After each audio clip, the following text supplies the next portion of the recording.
blanket on the old grill. It's probably a little chilly out here. All right, so it's the time. Gonna do a build breakdown on the K-Swap G35. Since a ton of you were asking, thought I'd finally make a video on it. So this video is gonna cover pretty much everything you're gonna need to K-Swap your G35 or 350Z. This is a 2004 G35, but the same will apply for all years of the G35s and all years of the 350Zs as well. I'll start with the basics, what you need just to get the engine sitting in the car, go over setting it up for just NA, and then we'll go over setting it up for boost as well. Yeah, so let's get after it. Those of you that don't know, this is my 2004 Infiniti G35 with a K24A2 swap, using a CD transmission, using the factory transmission. Single turbo, skunk 2, reverse manifold, and obviously you can see the Sparco buckets and Takata harnesses on the inside there. But yeah. We'll go through the list. Everything you're gonna need to do a K-Swap on a G35 or a Z chassis.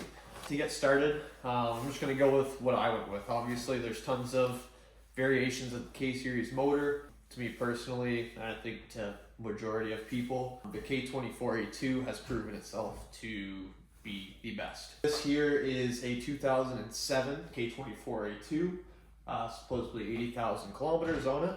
And then it's mated to the stock CD transmission that came with the car, using the stock trans mount and everything as well. Holy shit.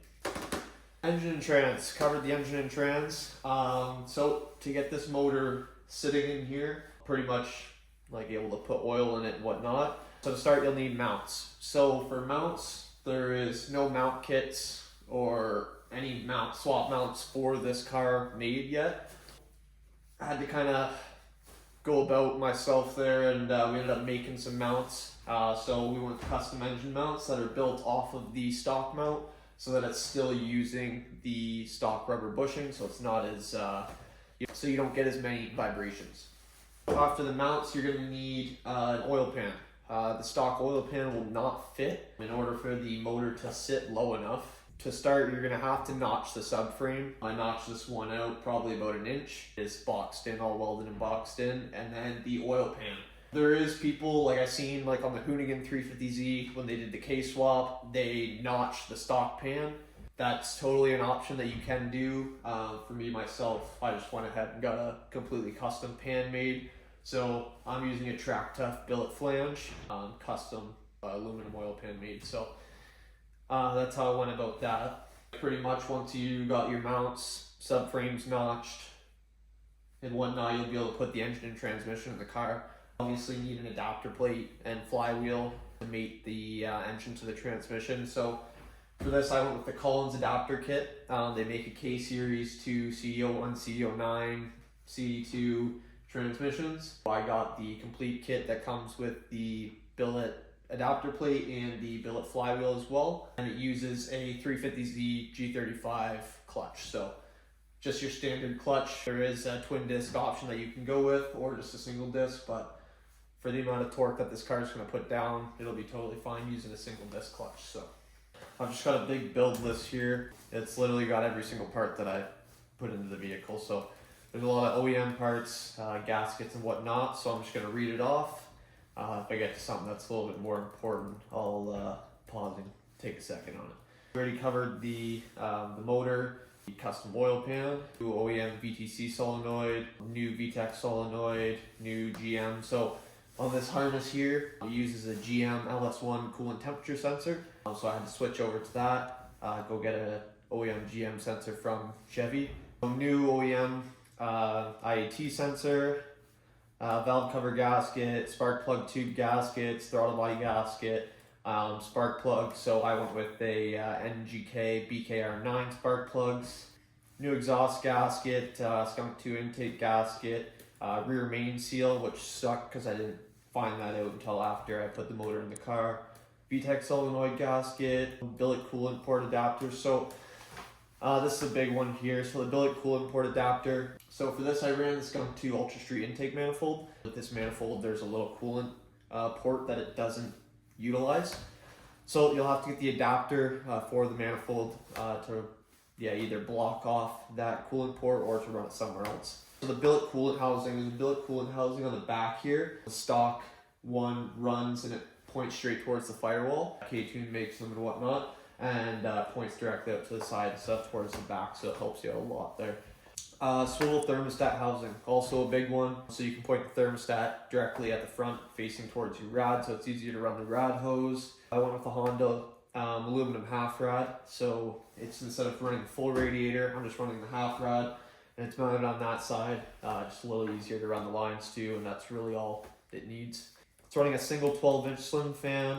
So like I said, Skunk 2 Ultra Street intake manifold, custom mounts, 72mm throttle body, dual welded 10AN valve cover bungs, a 10AN catch can kit, 10AN billet timing cover drain piece. So for me here, the easiest way to drain the oil from the turbo back into the motor was to get this timing cover piece that they make. They replace that cover with a like a billet piece that's got a 10AN fitting on it. Just run a 10AN drain line from the turbo right to the front of the motor here. For the guys that have the K series and like the 8th gens, and honestly a lot of vehicles, it's a kind of a shittier spot to have it because it's right pressed up against that frame rail. In this car, it's right at the front, so it makes it a lot easier. So there's a hard line that runs underneath the intake manifold, the coolant hard line. So I got, there's a billet block off piece for that. I'm also running a vacuum block for all the vacuum sources, just to go into one block there. It is running the K-Power AC and power steering delete kit. So it just transforms one of the, pretty sure it's a mount bolt hole on here. It switches it over to a pulley. So there's like a little bearing set up and there's a pulley, and it deletes the power steering and the AC all in one kit there.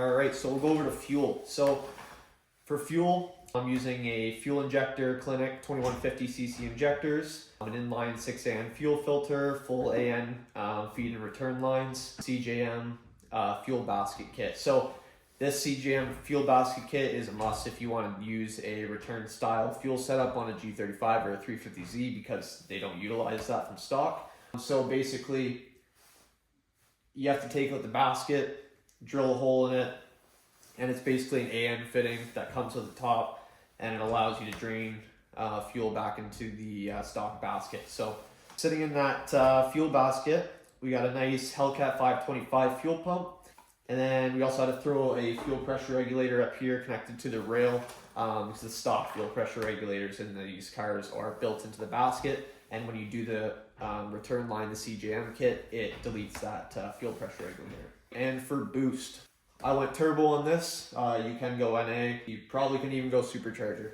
Don't ask me how you would do it. They're obviously, it's like the Rotrex kits and whatnot, but I'm not sure how it would fit, how you'd really go about all that. But anyways, so for turbo, I went with the 6266 full boost performance billet wheel turbo. So they sent this out to me. I hooked it up. They are the best. They've sent me a few parts for this build, and they're all quality actually. I've gotten sent stuff by other companies, even turbos, and like the quality difference is quite insane actually, and especially for the price. You can get these things for so cheap, and they spool up like a jet. The turbo manifold, I ended up having to do a custom manifold. It's just a log style manifold, E3 flange up top, wastegate mounted on the bottom and the rear. But yeah, nothing too crazy. I believe there is a photo posted of that on my Instagram account. I'm not too sure. So for exhaust, I ended up just going with a hood dump. It is a 3-inch hood dump, mainly just because at the time it was just easy, just simple to get it going. It's running 2.5-inch intercooler piping, a Yanaka or a Yanaka or however the fuck you want to say it. 700 horsepower rated intercooler, electronic boost controller. It's a Mac valve boost controller. Running a Tile MVR 44 wastegate, Tile blow-off valve. It's got a custom MVR 44 dump tube. All vacuum lines and boost lines are ran with push connect fitting. So yeah, I did switch over everything to push connect fitting, which is really nice. Makes everything really easy to take apart. Just simple, push it in, pull it out, and they are rated for a lot of pressure as well. So next we will move over to the transmission.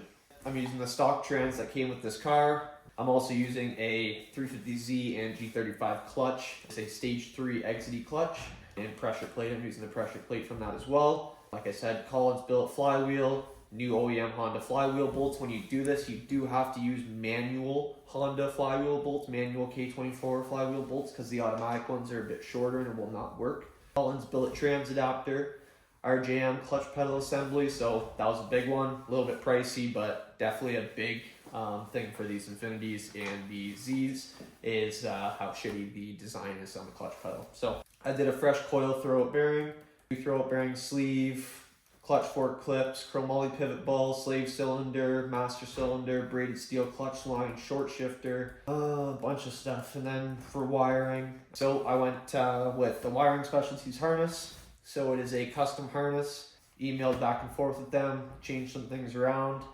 got them to do exactly what I need, and they were great about it. They got it shipped out pretty quick, did what they can. So yeah, I went with the custom Wiring Specialties harness. And it makes the car work like factory. The only thing that doesn't work like factory in this car is the cruise control, and you'll never catch me using cruise control in this car anyways. So it's running a K-Pro V4 ECU, so the updated version of the K-Pro, so it's like the Bluetooth compatible and whatnot. The AEM wideband, Burton 4-bar map sensor, the QD-TPS, AEM oil pressure. Then in the interior, this has nothing really to do with K-swapping a G35. This is just part of my build list. I'm running the Sparco Sprint seats, KADE harnesses, 4-point roll bar, got a Nismo shift knob in there, suede headliner, seat brackets, boost gauge, oil temp, water temp, AFR, triple gauge pillar, mounted fire extinguisher, adjustable coilovers, yeah, 18 by 10.5 drag radials, 4 piston brakes, obviously, drilled and slotted rotors, chroma front bumper, bunch of body kit stuff, carbon hood, you know, all that stuff. So yeah, it's a pretty big build list, but a lot of the stuff, like I said, you don't necessarily need to do when doing this build. There is a lot of things on that list that you do have to do. Other than the breakdown, there is a few things outside of just parts that you have to buy, just like smaller things that you have to do. For one, where the starter mounts up, you'll have to notch out the inside of the trans. There's like a double wall on the inside of the CDO transes. Actually, on this right here, so this is a CDO9 actually,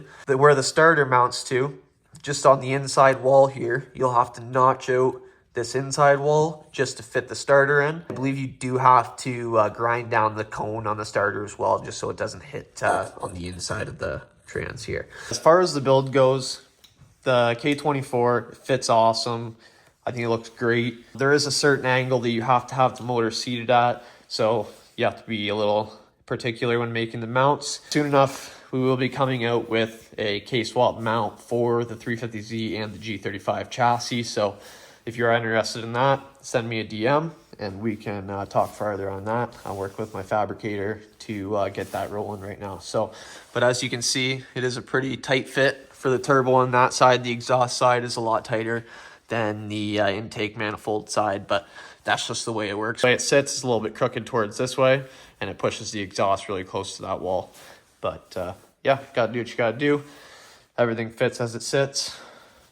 We're gonna send it. So I'll just give you a quick look around here. There's probably a little bit of coolant because we had a bursted coolant line down there. But yeah, you got our Sparco Sprint seats here, our interior, roll bar in the back. Then we're just running our 2.5-inch intercooler piping here, running down to the intercooler in the front, and then same with here, just ducks straight down, runs around to the intercooler in the front. Got our blow-off valve there. I mean, if you peek under, you might be able to see the wastegate. Not really, see the dump tube. But yeah, this is it. Yeah, and long story short, get yourself a fabricator, get yourself a K-series, get yourself a trans adapter, bolt this fucking thing up, leave it on an engine hoist and have them make you some mounts, notch out the subframe, have them weld it up for you, and you could have a K-series sitting in your Infiniti. I mean, don't get me wrong, there's tons of other stuff to do after that, especially to get to like where I'm at here. But if you want looking for just a really basic NA swap, there's definitely some cheap ways you can go about it, some pretty easy, quick ways, and you can have yourself a little ripper. So yeah, guys, thanks for watching. Hope this will finally get some of you off my back. about doing this video, but I hope you enjoyed. And if you guys need any help K-swapping your G35 or 350Z, feel free to send me a message, and more than willing to give you a hand. So yeah, let me know. I can share my knowledge with you. But anyways, ciao. What you need, boss? Some wheels? I can bring them around.